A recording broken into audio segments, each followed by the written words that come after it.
নমস্কার, পুরো 12th man পরিবারকে স্বাগত। আমি শতাবর্ত শুরু করছি আজকের একটি গুরুত্বপূর্ণ ভিডিও। হঠাৎ এই ভিডিওটি নিয়ে আসার কারণ কিছু আপডেটস আপনাদের সঙ্গে শেয়ার করা। আমাকে একটু নতুনভাবে দেখছেন। এই আ এক্সট্রা বস্তুটি আপনাদের জন্য আনা যাতে আপনাদের শুনতে অসুবিধা না হয়। অনেক সময় অনেক ভিডিওতে অনেক অসুবিধা হচ্ছিল এবং অর্জুনদা সাজেস্ট করে যে, "সদো তুমি একটা ব্লুটুথ কিছু একটা আনো যেটাতে চ্যানেলে কোনো প্রবলেম না হয়।" আশা করি আপনারা আজকে ভালো শুনতে পাবেন। আমি যদিও একদম একটু আবদ্ধ ফিল করছি। যা আমি বলছি সেটা খুব আস্তে আমার কানে আসছে। তাই হয়তো বেশি জোরে চেঁচিয়ে বলছি যেটা আপনাদের পক্ষে সুবিধাই হবে।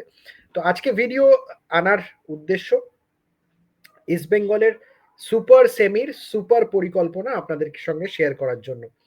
তো এই সুপার পরিকল্পনা শেয়ার করব তার সাথে আ গত কাল একটা হতাশাজনক দিন গেছে। আম ইস্ট বেঙ্গল মহিলা দল আ পারফরম্যান্স অত্যন্ত ভালো আ এই পর্ব পর্যন্ত। কিন্তু গতকালের পারফরম্যান্সটা আশাপ্রদ হয়নি। প্রত্যেকেই আশা করেছিলেন যে যাতে এই ম্যাচটি আ ভালো রেজাল্ট করে অন্তত ড্র করে ইস্টবেঙ্গল তাদের পরবর্তী ধাপটা এনশিওর করে ফেলতে পারে। কিন্তু চীনের চ্যাম্পিয়ন টিম আম উহান জিয়াংদা তাদের সঙ্গে কিন্তু ইস্টবেঙ্গল যে ম্যাচটি উপহার দেয় ইস্টবেঙ্গলের প্রমিলা বাহিনী সেখানে আ তফাৎ তো পরিষ্কার বোঝা যাচ্ছিল দুটো দলের আম বেসিক্সে, টেকনিক্সে এবং আ বলতে পারেন গুণগত মানের ক্ষেত্রে তফাৎ অবশ্যই ছিল। কিন্তু ইস্টবেঙ্গল তাদের যথাসাধ্য চেষ্টা করে তাদের সর্ব সর্বস্ব দিয়ে আম তারা কিন্তু আ মাঠে খেলা যেটা উপহার দিয়েছেন, সেটাতে ইস্টবেঙ্গল সমর্থকরা কোনোভাবেই আম এরকম ফিল করবেন না যে তারা এই হারটাকে আ কোনোভাবেই অগৌরবের নয়। আম আমি পুরো ম্যাচটা আ সবার সঙ্গে আমাদের টিমের অনেকেই দেখেছেন। আ ম্যাচটা দেখার সময় আমরা যেটা বুঝতে পারছিলাম যে কিছুটা সময় শুরুর দিকে ইস্টবেঙ্গল দল একটু আড়ষ্ট ছিল এবং হয়তো সেই চ্যাম্পিয়ন ট্যাগটা আ নিয়ে অপোনেন্ট টিম নেমেছে এবং আম সেই জায়গাতে তারা অনেকটা আমাদের থেকে বেটার এইটা ভেবে শুরু করার ক্ষেত্রে মানসিকতার যে আম ক্লজেটটা থাকে সেটার কারণে একটুখানি জড়তা ছিল এবং সেই জড়তাটা কাজে লাগিয়েই কিন্তু আম চীনের দল শুরুতেই তারা ইস্টবেঙ্গলের যতটা ক্ষতি করা আ তাদের পক্ষে সম্ভব ছিল সেটা করে ফেলেছিল এবং পরবর্তীকালে ম্যাচ আ যখন একটু সময় গড়ায় তখন ইস্টবেঙ্গল ম্যাচের কন্ট্রোলে আসে। আ যদিও ইস্টবেঙ্গলের পাসিং ফুটবলের ক্ষেত্রে যেটা ফ্লুইডিটি আগের ম্যাচে দেখা গেছিল, এই ম্যাচে কিন্তু সেটা অনেকটাই আ তারা তাদের স্কিলস দিয়ে কাট করে চীনের দল এবং সেক্ষেত্রে ম্যাচ শেষে ২-০ গোলে শেষ হয় এবং তারা অবভিয়াসলি চীনের যে দল তারা পয়েন্টের বিচারে অলরেডি থ্রু এই গ্রুপ থেকে। কিন্তু আশ্চর্যজনকভাবে ইস্টবেঙ্গলের আ এখনো পর্যন্ত পরের রাউন্ডে যাওয়ার হোপ কিন্তু যথেষ্টভাবেই রয়েছে। আম ইস্টবেঙ্গল যেই দলকে হারিয়েছিল আ ইরানের আম অন বহুবারের প্রায় ১১ বারের চ্যাম্পিয়ন দল আ বান খাতুন এফসি। তো সেই আ তারা বাম খাতুনের হঠাৎ করে একটা আ রেজাল্ট যেটা সবাইকে অবাক করে দেয় যে তারা উজবেক চ্যাম্পিয়ন দল নাসাফকে কিন্তু হারিয়ে দেয়, পরাজিত করে এবং যদিও তাদের বল পজিশন 20% ছিল পুরো ম্যাচটা উজবেক দল নাসাফি অনেকটা আধিপত্য নিয়ে খেলেছে কিন্তু তারা যথেষ্ট সলিডিটি বজায় রাখে ডিফেন্সে এবং শুরুতে পেয়ে যাওয়া গোলটাকে তারা ৯০ মিনিট ডিফেন্ড করে ম্যাচটা কিন্তু জিতে যায়। আ এই রেজাল্টের ফলে ইস্টবেঙ্গলের গ্রুপের ইকুয়েশনটা একটু ক্রিটিক্যাল হয়ে গ্যা গেল এবং সেক্ষেত্রে যদি আমরা ধরে নিই যে বাম খাতুন আরেকটা কোনো আ মিরাকল রেজাল্ট করবে না ইউহানের টিমের সঙ্গে। ইউহানের টিম তাদের টেকনিক্যালিটিস এবং তাদের যা ওভারঅল পাওয়ার আছে সেটা দিয়ে তারা বাম খাতুন এফসিকে হারাবে। আ তাহলে ইস্টবেঙ্গলের কিন্তু সুবিধা হবে। সেক্ষেত্রে নাসাফের সঙ্গে তাদের ড্র বা জয় তো আম নাসাফের কিন্তু ইস্টবেঙ্গলের এগেইনস্টে ড্র বা হারা দুটোই তাদের বিদায়ের সমান। তো সেইজন্য নাসাফ ম্যাচটা জিততেই নামবে। ফুল ফ্লেজেড, এবং ইস্ট বেঙ্গলকে কিন্তু ম্যাচটা থেকে অন্তত 1 পয়েন্ট যদি বার করে আনতে পারে তাহলে নিশ্চিত হয়ে যায় পরের রাউন্ডে যাওয়া। তাহলে আর অন্য কারুর দিকে তাকিয়ে থাকার কোনো প্রশ্ন থাকবে না। তো এইটা সিচুয়েশন। আমরা আশা করব 23 তারিখ আগামী পরশু ইস্ট বেঙ্গলের এই ম্যাচটা দিকে সবার আপনাদের নজর থাকবে, এবং আমরা সকলে এই ম্যাচটা থেকে একটা ভালো রেজাল্ট আশা করে আমরা পরের রাউন্ডে যাব, এটাই আমাদের প্রত্যয় থাকবে প্রত্যেকের। কোচ এবং টিম সেইভাবেই প্রস্তুত হচ্ছে যাতে তারা নাসাফের এগেনস্টে তাদের বেস্টটা দিতে পারে মাঠে। ইস্ট বেঙ্গলের কিছু সমস্যা রয়েছে, যে ইম্পর্টেন্ট কিছু প্লেয়ার্স আশালতা দেবী মাঝ মাঠের, আমি সন্ধ্যা রঙ্গনাথন এবং মরিন ওকপালা যে ডিফেন্ডার, তাকে কিন্তু পাওয়া যাবে বলে আমার মনে হচ্ছে না। যদি পাওয়া যায় সেটা ভালো, মানে প্লাস অ্যাডেড হবে, কিন্তু যারা রয়েছে তাদেরকে নিয়েই ফাইট করতে হবে এই পরিস্থিতিতে, এবং এই ম্যাচটা তাদের জীবনের বেস্ট ফুটবল খেলে বার করে আনতে হবে। আমরা সকলে প্রত্যাশা থাকবে আমাদের সকলের, যে আমরা এই ম্যাচ থেকে ইস্ট বেঙ্গলের জয় দেখতে পারি যাতে। এটা ছিল প্রথমে ইস্ট বেঙ্গলের ম্যাচের, প্রমিলা বাহিনীর যে ম্যাচ খেলেছে কালকে, সেটার একটা ছোট্ট আমাদের কি মনে হয় ম্যাচটা দেখে সেটা আপনাদের সঙ্গে শেয়ার করা। আজকে যেটা মূল যে অনুষ্ঠান যেটা নিয়ে আমরা ভিডিওটা করছি, সুপার কাপের সুপার পরিকল্পনা, সেই পরিকল্পনাটার প্রথম যে অংশটা শেয়ার করব সেটা হচ্ছে ইস্ট বেঙ্গল কিন্তু কোচ অস্কার ব্রুজো এটা আগেও ইন্টারভিউতে বলেছেন যে এই সিজনে অলরেডি 3 বার প্রি সিজন হয়ে গেছে 3টে গ্যাপের কারণে, এবং এই যে লাস্ট যে পার্টে প্রি সিজন স্টার্ট হয়েছে সুপার কাপ সেমিফাইনালের জন্য, সেমিফাইনাল ম্যাচের দিকে তাকিয়ে সেইটারও কিন্তু অলরেডি একটা নির্দিষ্ট সময় পার করে গেছে। বেশ কিছুদিন ধরে ইস্ট বেঙ্গল প্র্যাকটিস করছিল। কোচ প্রথম 2-4 দিন ছিলেন না, তারপরে কোচ এসেছেন। কোচ তার স্ট্র্যাটেজি অনুযায়ী ক্লোজ ডোর প্র্যাকটিস করাচ্ছেন বেশ কিছুদিন ধরে। আজকে একটা প্রস্তুতি ম্যাচও ছিল, এবং সেই প্রস্তুতি ম্যাচ কি হলো কেমন হলো সেটা তো আসবই, কিন্তু ইস্ট বেঙ্গলের পরিকল্পনাটা কলকাতা পর্বের যেটা ছিল সেটা কিন্তু আজকে মোটামুটি একটা বলতে পারেন একটা ফেজ পার করলো। আগামীকাল এবং পরশু, আগামীকাল রিকভারি ইস্ট বেঙ্গল টিমের, এবং আগামীকালের বেশিরভাগ সময়টা এবং পরশু দিন ইস্ট বেঙ্গলের প্র্যাকটিসে ছুটি, প্র্যাকটিস বন্ধ। এটা প্লেয়ারদেরকে তাদের সময় দেওয়া। সোম মঙ্গল বুধ এই 3 দিন প্র্যাকটিস করে ইস্ট বেঙ্গল টানা এই 3 দিন ফুল ফ্লেজ প্র্যাকটিস করে ইস্ট বেঙ্গলের প্ল্যানিং আছে বৃহস্পতিবার দিন উড়ে যাওয়ার জন্য গোয়াতে, যাতে তারা এই প্র্যাকটিসের যে মোমেন্টামটা এটা ক্যারি করেন ওই উইকটাতে, এবং সেই যে ম্যাচ গুরুত্বপূর্ণ 4 তারিখের, সেই ম্যাচের আগে পর্যন্ত টানা প্র্যাকটিস করতে পারে ইস্ট বেঙ্গল, এবং সেখানে গিয়েও যাতে প্রস্তুতি ম্যাচও খেলতে পারে সেই ব্যাপারেও কথাবার্তা চালাচ্ছে। যদি ওখানকার লোকাল টিমসদের সঙ্গে প্রস্তুতি ম্যাচ খেলা যায় তাহলে কিন্তু সেটাও চেষ্টা করবে ইস্ট বেঙ্গল দল। প্রস্তুতির ক্ষেত্রে একটা বড় প্রশ্নচিহ্ন ছিল, যেটা আপনাদের সকলের মনে ছিল, যে সাউল ক্রেসপো খেলতে পারবেন কিনা, প্রভসুকান সিং গিল খেলতে পারবেন কিনা। আমরা কিন্তু আগের ভিডিওতেই জানিয়েছি যে দলের ভেতরকার যা খবর তাতে সবাই এক্সপেক্ট করছেন যে সাউল এবং প্রভসুকান দুজনেই সেমিফাইনাল ম্যাচের জন্য অ্যাভেলেবেল থাকবেন। প্রভসুকান তো আজকের ম্যাচেও খেলেছে, প্রভসুকান কিন্তু খেলা শুরু করে দিয়েছে, এবং আমি আপনাদের জানিয়েছিলাম মানে প্রভসুকান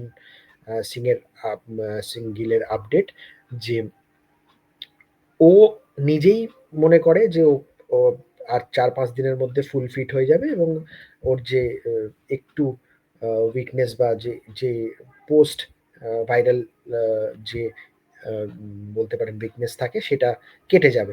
এটা কিন্তু প্রভসুকানের নিজেরই ফিলিং, এটা আমরা শেয়ার করেছিলাম আপনাদের। সাউলের ক্ষেত্রে সাউলকে কিন্তু নিয়ে কোনো ঝুঁকি নিতে চাইছে না ম্যানেজমেন্ট। সাউলকে সময় দেওয়া হচ্ছে। সাউল রিহ্যাব করছেন।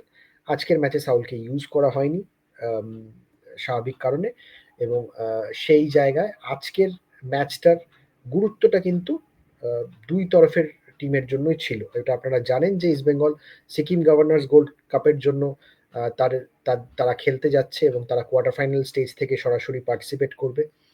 আম ২৫ তারিখ তারা সিকিম গভর্নরস গোল্ড কাপের খেলায় খেলতে যাচ্ছে। সেইখানে ইস্ট বেঙ্গলের যে দলটা যাচ্ছে, আপনাদের শুনে আজকে আপনারা অনেক জায়গা থেকেই ম্যাচ রিপোর্ট শুনেছেন অনেকভাবে। আ সবচেয়ে ইম্পোর্টেন্ট যে জায়গাটা আমি আজকে হাইলাইট করব এই অংশে প্রস্তুতি বলে, সেটা হচ্ছে যে ইস্ট বেঙ্গলের আজকে কিন্তু আম আপনাদের চেনা পছন্দের নাসিব রহমান, আমান সিকে, পেকা গুইতে, তন্ময়, আনান্তু এরা কেউ খেলেনি। এদেরকে ছাড়া নতুন প্লেয়ারদের দিয়ে যে টিম আ করেছেন বিনো এবং আ ইস্ট বেঙ্গল ম্যানেজমেন্ট যে টিম গঠন করছে, আ সেই সমস্ত প্লেয়ারদেরকে নিয়ে কিন্তু আজকে খেলানো হয়েছিল, এবং সেই জায়গা থেকে আ টিমের যে রেজাল্ট ৫-২ হয়েছে আপনারা শুনেছেন। সেই ৫-২ এর ব্যাখ্যাটাও আমি দেব, কি ঘটনা পরম্পরা হয়েছিল ম্যাচে। আম ম্যাচের ডিটেল ফার্স্ট 11 বা কারা নেমেছিল, কারা চেঞ্জেস হয়েছে সেগুলো ডিটেইলসে আমরা বলব না। কারণ এটা কোচের সিক্রেসি। কোচ এই সমস্ত ম্যাচগুলো থেকে দেখে নেন সমস্ত প্লেয়ারদের। তো এগুলো খুব বেশি ইম্পোর্টেন্ট হয় না রেজাল্টের ক্ষেত্রেও। এর আগে আপনারা জানেন যে আম একটি ম্যাচে ইস্ট বেঙ্গল জুনিয়র টিমের কাছে গোল খেয়েছিল বলে সেই নিয়ে অনেক বিতর্ক সৃষ্টি হয়। কিন্তু কোচ পরে সাংবাদিক সম্মেলনে বিনো এসে বলেছেন যে এটা নিয়ে মিডিয়াতে ভুল লেখালেখি হয়েছে, ভুল বার্তা ছড়িয়েছে। এটা কিন্তু হওয়া উচিত নয়, এবং সেই দিক থেকে পুরো বিষয়টাকে গুরুত্ব দিয়ে ইস্ট বেঙ্গল আজকে যে প্র্যাকটিস ম্যাচটি খেলেছে তাতে প্রথম হাফে ইস্ট বেঙ্গলের কিন্তু ফার্স্ট চয়েস 11 বা যেটা স্টার্টিং 11 খেলে সেই ধরনের একটা টিম নামানো হয়েছিল, এবং আ অবশ্যই সাউলকে বাদ রেখে সেই 11টার খেলার যথেষ্ট ঝাঁজ ছিল। তাদের আম রিজার্ভ দলের প্রতিপক্ষ যে দল ইস্ট বেঙ্গলের, সেই রিজার্ভ টিমের ছোটদের, ছোট বলব না, তাদের উপরে। সেখানে মিগুয়েলের ১ম ব্যক্তিগত নৈপুণ্যে একটি গোল, আম হিরোশির একেবারে সেলফিশ না হয়ে আ বাড়িয়ে দেওয়া একটি পাস, যেখান থেকে হিরোশি নিজেও গোল করতে পারত। সেখান থেকে বিপিনের গোল, এবং পরবর্তীকালে হিরোশির গোল, আম ডিফেন্সের ভুলে হিরোশি বল পেয়ে যাওয়া এবং একা গোলকিপারকে আম পেয়ে গোল করা।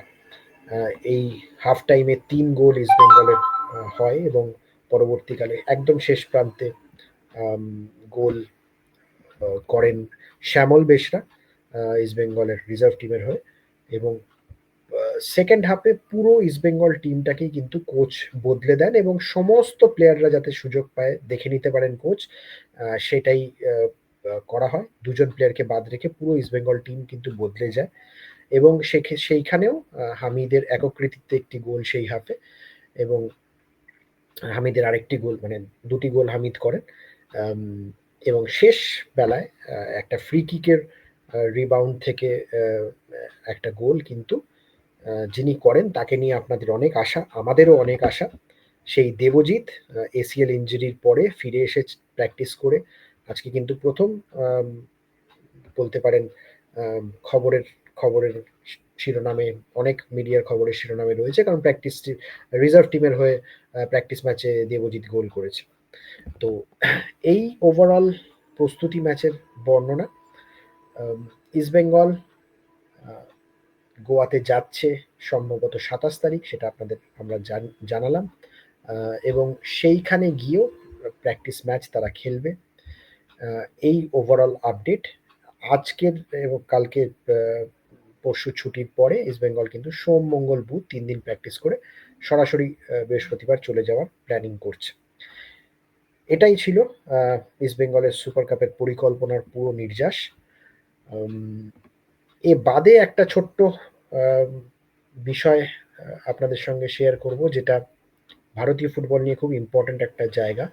আজকে আপনারা জানেন সকলে যে ভারতীয় ফুটবলের আম ভবিষ্যৎ নিয়ে সুপ্রিম কোর্টের কাছে আজকে শুনানি ছিল, এবং সেখানে আম জাস্টিস নাগেশ্বর রাও তিনি যে সাজেশনসগুলো দিয়েছেন সেগুলোর উপর বেস করে সুপ্রিম কোর্ট কি বলে সেটার আম ব্যাপারে কিন্তু সবাই তাকিয়েছিল।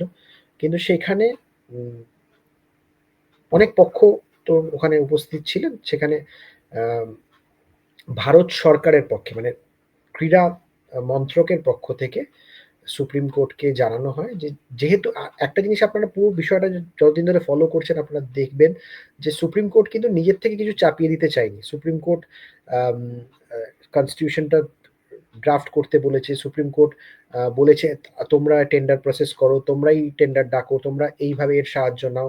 আ সুপ্রিম কোর্ট শুধু সব বিষয়টা দেখাশোনা করার জন্য জাস্টিস নাগেশ্বর রাওকে মাঝখানে রেখেছেন। আম সুপ্রিম কোর্ট সেটাই আ আ শুরু থেকে বলে আসছে যে মানে এআইএফএফ নিজে করুক বা আ এই এই বিষয়গুলো তারা ডিল করুক এইভাবে। তারা গাইডলাইন গুলো ফিক্স করে দিয়েছেন। বাউন্ডারিজ গুলো হয়তো কিছুটা ফিক্স করে দিয়েছেন। এক্ষেত্রে আম ভারত সরকার, কেন্দ্রীয় ক্রীড়া মন্ত্রক আম তারা বিষয়টার মধ্যে ঢুকে, এবং সেখানে কিন্তু তারা বলেছেন যে তাদেরকে যদি তাদের ২ সপ্তাহ সময় দেওয়া হোক, এবং সেইখানে তারা পুরো বিষয়টা যাতে স্ট্রিমলাইনড হয়। সরকারের আম বলতে পারেন সরকারের আ কার্যপ্রণালীর মধ্যে দিয়ে, মানে তারা এটার মধ্যে ইন্টারভেন করে তারা সবটা দেখে নিয়ে শুধু এএফএফ এর উপর না ছেড়ে দিয়ে তারা এই বিষয়টাতে হস্তক্ষেপ করে এই বিষয়টা যাতে সমাধানের পথে যায়, সেটার জন্য সুপ্রিম কোর্টের কাছে সময় চেয়েছেন, এবং সুপ্রিম কোর্ট সেটা গ্রান্ট করেছে, এবং সেই জায়গায় এখন আ পুরো বিষয়টা টেক ওভার করে নিয়েছে ভারত সরকার। যদি আপনি সহজে আ আপনাদের বোঝানোর আ প্রয়োজন পড়ে, সেই জায়গাটা হচ্ছে যে ভারত সরকারের এখন কেন্দ্রীয় ক্রীড়া মন্ত্রক তারাই কিন্তু এই বিষয়টা দেখছেন, এবং সম্পূর্ণ বিষয়টা আ এই লেভেলে রয়েছে যেখান থেকে আর কোনো আ ডিসিশন মেকিং এর ক্ষেত্রে যদি কিন্তু হওয়ার চান্স নেই। তারা এর মধ্যে যেহেতু ঢুকে পড়েছেন, এবং তারা বিষয়গুলো দেখছেন, এআইএফএফ এর আর সেরকমভাবে কোনো আম দায়িত্ব থাকবে না এই ২ সপ্তাহের কার্যপ্রণালীর মধ্যে, এবং সেখানে যদি একটা নির্দিষ্ট দিশা ঠিক হয়, এবং আম লিগ দেশের ১ নম্বর লিগ, আম ইভেন আইএসএল নামেও, যে আইএসএলটা চলছিল সেই আইএসএল নামেও লিগ হওয়ার সম্ভাবনা থাকবে এবং আছে, এবং সেটা তারা আশ্বাস দিয়েছেন যে লিগ হবে। তাদের ২ সপ্তাহ সময় দেওয়া হোক। তো এই একটা বড় ঘটনা কিন্তু আজকে ঘটেছে। সেটাও আপনাদের সকলেই আ আশা করি এটা বিভিন্ন জায়গা থেকে শুনেওছেন। কিন্তু সবাই এটার দিকে যেভাবে তাকিয়ে আছেন, আম সেখানে কিন্তু ভারত সরকার যদি এটার মধ্যে দায়িত্ব নেয়, তাহলে এর কিন্তু একটা সমাধানের রাস্তা অবশ্যই বেরোবে বলে আমরা মনে করতে পারি অ্যাজ আ ফুটবল প্রেমী। তো এইটুকুই রাখবো। আজকে ভিডিওটা বেশি বড় করব না। ছোট্ট একটা ভিডিও আপনাদের সঙ্গে শেয়ার করে নিলাম। আম আপনাদের ভালো লাগলে লাইক করবেন, এবং আমাদের বিভিন্ন বিষয় নিয়ে আরো অন্যান্য প্রোগ্রাম আসবে। আম সুপার কাপের সেমিফাইনাল নিয়ে আমাদের যে সেগমেন্ট সেগুলো আসবে। আমরা আগামী সপ্তাহের যে শুরু থেকে ইস্ট বেঙ্গলের ট্রেনিং শুরু হবে সেটাও আমরা নজরে রাখবো মহড়ার দিকে। ইস্ট বেঙ্গল কিভাবে প্রস্তুতি নিচ্ছে সেগুলোর পুঙ্খানুপুঙ্খ সমস্ত আপডেট 12th ম্যান থেকে আপনারা পাবেন। এইটুকু বলে বিদায় নিচ্ছি। সকলে ভালো থাকবেন। শুভরাত্রি। জয় ইস্ট বেঙ্গল।